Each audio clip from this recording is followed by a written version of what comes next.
Memwa kwaba eba Skeleton Man TV. So Skeleton Man TV ana wushi. So your first time bomodea subscribe. Mia notification so. Click all no send a video bia ye de betumu no abusua. Wonson sabekan wenye bia sure. Midasi bebre. Abusua for Chini Jonas Grass in Kwa. The system is working 24/7. One of Henry David abusua. Woma crash the more day ankasa enti ana busua omu mienu oma crash ni nyina ejina adua safo oni ni nua akofnanti na busuafo woma crash mo amunim omunsensemu abusuafo ebetodwa ewo mre a omo papa apostle Joseph abusuafo otwa nani ehwe dan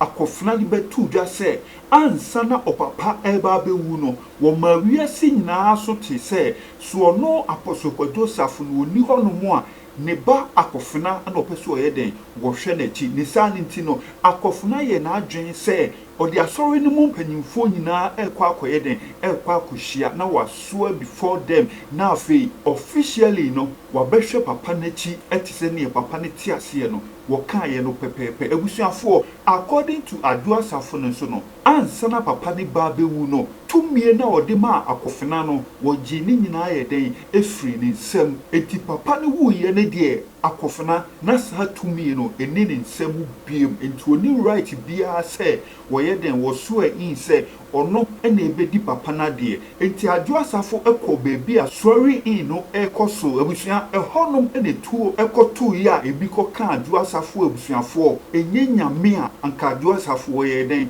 wo hwere ne nkwa mehu anso na ebusuafo adua safo e de injunction akoye den akoto so in ne so enso akofna ye den ebu so e ma ne koso eno na adua safo recover from shooting na ebusuafo wo so oba bayi wo papa yi ebusua okaso obayi wo papa yi no akofna so koje injunction ebetu yi ne so ebusua akofna mbu injunction no adua safo so ebusuafo injunction no obebu so anaso omuso eno na Chini Jonas Grass nko the system is working 24/7 woni wo Henry David ebusua we gina we echi we so gina we echi eno mudi ahwim mudi mumiem bonra video no adwa etwa kase ne twepafo te se alupe engine oye bayfo ba this lady oye bayfo onso akotwe otumfo se itu ababa behim mami oye bayfo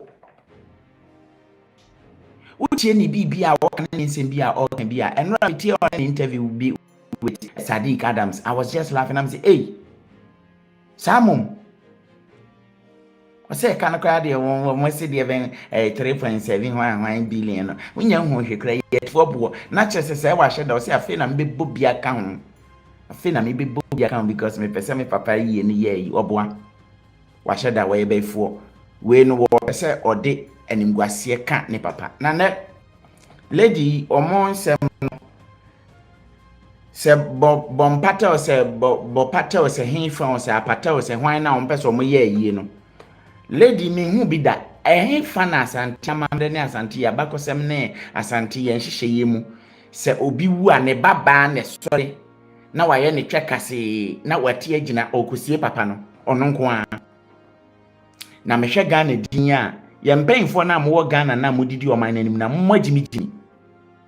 ade we ko no manhwe ma medane lu ade bi ntemna no mafre ye ne anya so Ghana na to ama kra tumi tu nansi so ye obi abusua masem tuntimi kan dem so be yiwani ado abra ekofo ado ya ne tikenenyi una no ada na one ado asafo yi mudi akone aba se menyim se de abanyi o eno asa ado abra ade asema opinion say ye nyina ebu ne Ghana na say ni ade because of say ne papa kantan kan be ye Akufo Addo tikene wanye bi John Mahama ni tikene wonye bi ba umia wanam we na busua obi anya bi da kwase ampafo we nti ye nwu papa nanim ase mo nko onko wama ye kan wo mu bia bra ni wo wu a obetimi abobodin meja nyanka say mama me made for say munyina shame on to you people na mote Ghana chese kantan ka abobra amammo bi da na will mu se ne wo che ne made fo ade no eye Ghana fo mpanyifo ya mo afere papa enim guasefo Ghana mpanyifo motete wo mbetumi aka kire se munim ne yeko no no adwoa no nipa ba ko pe oba ye ne twa bare te se mampam twe chese wono na hijack what they saying efunu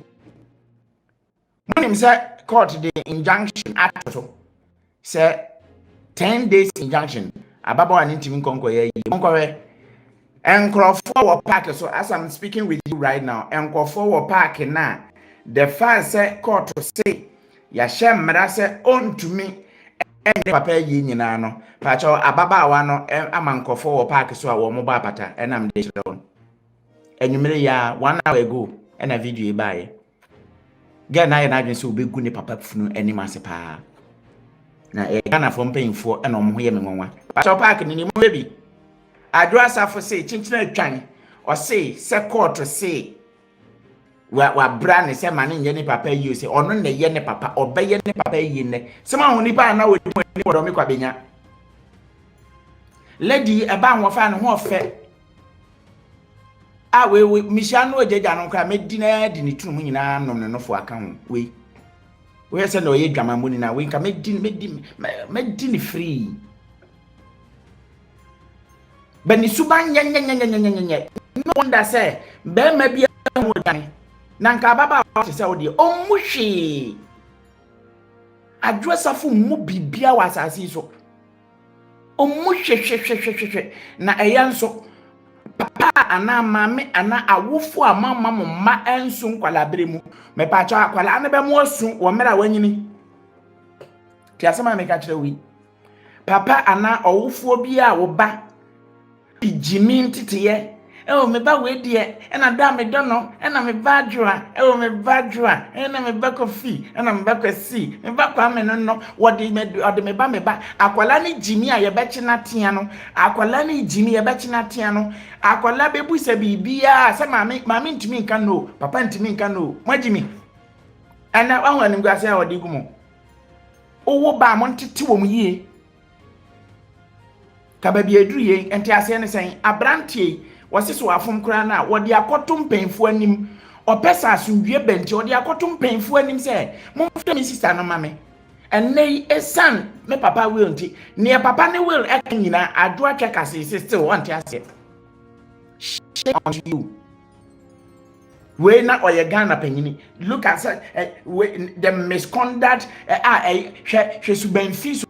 kan ababa we den di we na oye member of parliament assign holding public position and ono na a minister for gender, children and social protection sa nipa hunu fo kan sei omuade sei baby atete no omu nipa bia enti monhwe do me kwadanyafo eye pa asa mosesa amonsa moya ade na mpesa mesa ka kire mu biem oba bedi mu atemti na esen ka mo hye da ko radio so na mo frɛ me na me di na tem mamo se Ghana position ya amount to work for more than 2 years. We ya na wabo modern aba yogurt any meat pie yogurt adwa ekasi di yogurt ni meat pie and nam so mili odi nam nipa no se me 70 mun koto aba ma se me ma mu yogurt kwasiaba usuban fi kan na yetete mo hye mo teche aboa no wonder say kunukura woni bi such an arrogant woman, senseless, useless ahmaso wo naman wo chesene wa ye nipa enti niamo ba ye mo papa funu no bia enra me kan me say tutu papa nsa fa hyehye utwem tutu ne nan fa wurawura wutunum ehɔ na abie wo wi amene wo papa ti because wanum so se wa amene wo papa ti an tutu ne nsa hyehye wo twepo honum wa mfa wo papa na no so wurawura wutunum ansi wutunum kwan mesro papa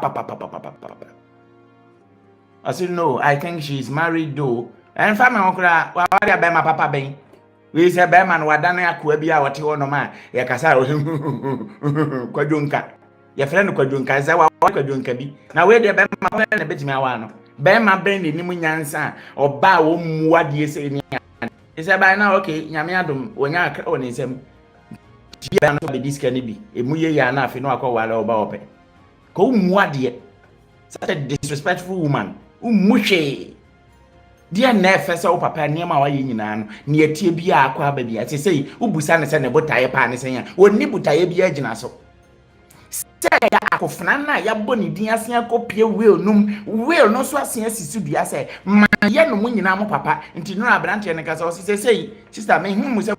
ndim me ma ne mo ote ana ne twa betutu ne se ya to o se adwo asafu nua ne ijimi kantanka na boy na mpena se mu ba na mnim se o ya ahoma so sa wa jimi sa o papa wu mian kura na chi na enye fe unuanum nyina ne abusua nyina di adwo asafo achi wo so nko a wate wo ho akosisa asore ma di wachi wo yes a wo be se bibia already no adi kan ko tutu ama odin ase wo man so we criminal wadi ka ko tutu asuma asori security amoma tutu so munku adwo asafo ti already we criminal unti obeye den obese bibia anti mesira kwadwo safo obapa wabo ho ka e ma ne brenye kwa na me ka che o se unu adwo asafo oye minister ne party ba obedidi etwesa abo nanim kwase bi be fa na ko onu already we iskani na wo kote ebo wanim wona nkoto aduane ama obi baadi o ti wujimi na asori nugu adwuma ni nyina se ya obeye mobo adwo asafo wa ko school akwa wonko school na anam na udwo wanum so e pilot kwase a playman na kotu da anum dwanko small boy woni ka idea career bia da wani so intimesraw emma papa ne brenye kwa ka wonka momba ko na mo ye anuafo na mo nya jimi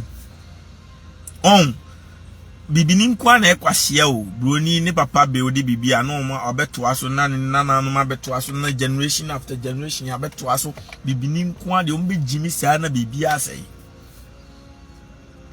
odo broni ni lumba de na different case o because lumba odo broni na busiani bi anim no wa ya awo na 2023 omo planning so omo kokun lumba ena mbeka che lumba na no ana so de ne mbedi na tem 2023 no ne fans bebrebe no musu bedi matem bi 2024 na mbedi lumba tem na ne fans asa bedi matem because mbeka che de bia no mabeka che se wa me yeko lumba fi ko twhwe ne kote one odo broni ko etresam na mbeka che lumba se lumba ombeku lo san lumba san de ne stage so na se wa me ye de no fo ni twtwi no na mbeka che lumba omubeku pamomo na lumba dia so dene and odi odi so mo so sa na ne o makuno nti eno no a different case o ulum odo broni ni ya wo a lumba busuani bi anim no se wa me ye ya wo lumba busuani nim no ena o mu no lumba na so odi nti o makuno na o makotwetwe joma makote na joma ma nso wasisa jejefo ni NDC fo akugu ono aka che o mse munyi bibia ma odo broni won se dia akoyen no a different case altogether. What I say, Odobroni, Lumba Busiani, the anti din crowd, Yasida. Because Lumba Nanka said Gina Babia, or bought ni Ira Kusias, a wedding, including da, the Ebachamo Makukunukra, and the birthday, I say, or no Odobroni Quasiabani, Sewami Hen, a host, or catch the Ubia, we as a mammy or two and a Maya Bacope, Mamma Kusias, a one on a Matisika one, some mammy won't mean me bonnet that Lumbana on one and Adiachi and the dusty show so was akotna so no odo broni kwasi abane nam and the dusty bisanse na o mados won se ne made o mudos ba na yire ye ba akopɛ and the dusty semeboa o mebodua wadi ase enti obia o ben lumba bia nim se ne yire ne odo broni e dwo mama na ware yire na ma no because odobroni lawyer ne baba jama kwase ampanyi ye NDC ni so wa hu na meche nti omu nyina adwon ma kwase ampanyi na adane na yire by force anya se obi na aware no wati ase enu adwon ma nim se omaku na hifie ho omu nim ni nyina because soldier for guide no from day one police guy di odobro ni day one enti omutu amena di funu na hye wona police ni ho no ho omutu amena di lumba hye won na soja ni ho no wo ho wan na sign soja ni no so onkoi guy di odobro ni omo run shift wan na sign omo John Mahama enti omo nyina anim na omo di abusua na bro hye dade omo kogu hot se muntu asika ma judge muntu asika ma lawyer no mu waste time inti adaka empty omde ba kuma se soja atwa ho ahia police atwa ho ahia ye mo bia me yesu nyina John Mahama ya we se na lumba bia nam setup tiram kachi lumba ne se ombekum na be ye foolish case inti pamomo 2023 na mu di matem na wo benya nyuma tie bi o wajimi na wo di matem no ene wo benya nyuma tie bi o 2024 msa be kan bi o se lumba because omo a se wa me heba obedi nkomo ne kire omo ombe ka kire me se omama ne nsa no odene ma ne nom obro na ne kote etima gina so ye no ma twetwe ama no ena me ka kire nze me ka we nyina ono ne fancy di matem because me no omku lumba tutu from ne share of face dey me kana mu di matem ene omo bie so no kwase afa utimi di matem bi o utimi di matem because omo ne omo nam no mo na di information eba da me ka se Kevin Taylor John Mahama de ne ba Ghana NDC fo be di matema oboa ye no dwa boso me kura ama na John Mahama kwase mpan de ne tena private team de ne ba Ghana ho because aye omo ne omo nam na na frɛ me ka kyerɛ me ansa na ade na si omo ne omo nam na o because me nse Ghana wo nyina me nko anam ka no kra no ma frɛ me di konkonsa so ontime no me nya te konkonsa na ma be expose. So I just say, Timmy Musi in appropriate time no man be nyame show bibia. O say they are dying fish near the gutter. They are na Ghana there, bra. Uti Ghana na utiminya 20 years, 30 years, 50 years, 60 years. Na wanwa the nyame asi nyame na adomo. Cause bibini di we nipa boni ni we wudi ni dodo. Ana John Mahama petro na wotum da bia ne jai na wagime dodo ja obelusu o de me ne munsi ya muma aban na me show bibia de wo ma beba me yere me kofa me BMW no na ma makọ me